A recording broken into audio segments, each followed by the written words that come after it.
অন্য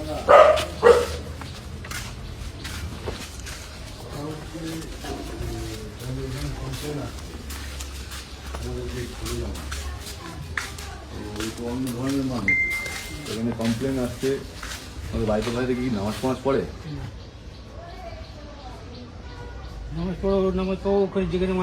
পাপা কি ধর্ম চেঞ্জ করে নিয়েছে? হ্যাঁ। তাহলে ওকে এই জায়গা থেকে চলে যেতে বলো।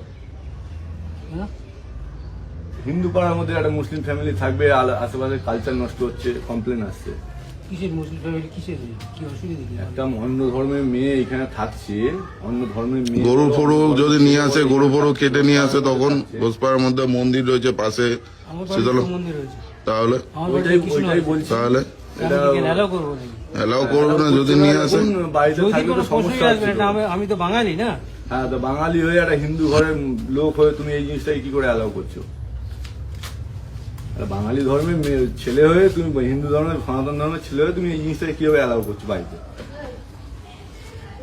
আশেপাশের লোক কমপ্লেন করছে, এই জিনিসটা হচ্ছে, তাই তোমাকে আসো ভালো করে বললাম, এটা তোমাদের পাড়ার লোক হিসেবে বলতে আসলাম। এই জিনিসটাকে একটু দেখো, কথা বলো। যদি কমপ্লেন হচ্ছে যে হিন্দু পাড়ার মধ্যে একটা মুসলিম কমিউনিটির মানুষ সেখানে বসবাস করছে দীর্ঘদিন ধরে, সে ধর্ম চেঞ্জ করে নিয়েছে, তাহলে ধর্ম যখন চেঞ্জ করে নিয়েছে তাহলে সে অন্য জায়গায় চলে যেতে বলো, সেই জায়গায় চলে যেতে বলো। এটা 10 বছর হয়ে গেছে, এতদিন মানুষ বলেনি, আমি আজকে বলতে আসলাম। আমাদের এগুলো দায়িত্ব রয়েছে, রামনগরের একজন আছে, আমাদের এগুলো বলার দায়িত্ব, কর্তব্য। এগুলো চেঞ্জ করা উচিত, যেহেতু আমাদের এটা পাড়াটা হচ্ছে হিন্দু ধর্মের পাড়া, তো এটা কেউ অ্যালাউ করবে না। আর এগুলো অ্যালাউ করার দরকার এখন বর্তমানে প্রয়োজন নেই কারো।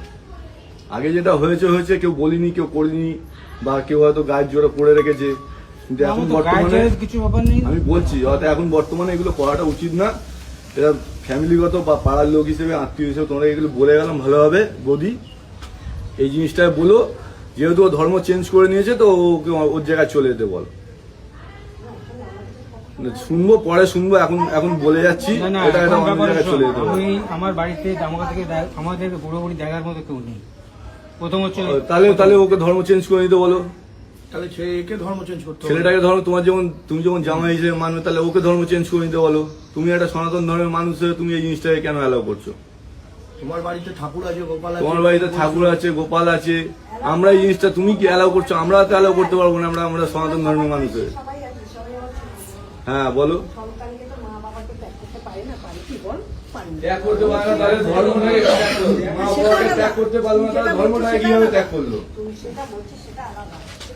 হ্যাঁ, এটা যুক্তি, এটা অবশ্যই যুক্তি আছে। সনাতন ধর্ম আমাদের সব থেকে শ্রেষ্ঠ ধর্ম, এই ধর্মটাকে কি করে ত্যাগ করলো সে? তোমরা কেন বোঝাওনি এই জিনিসটা এতদিন ধরে?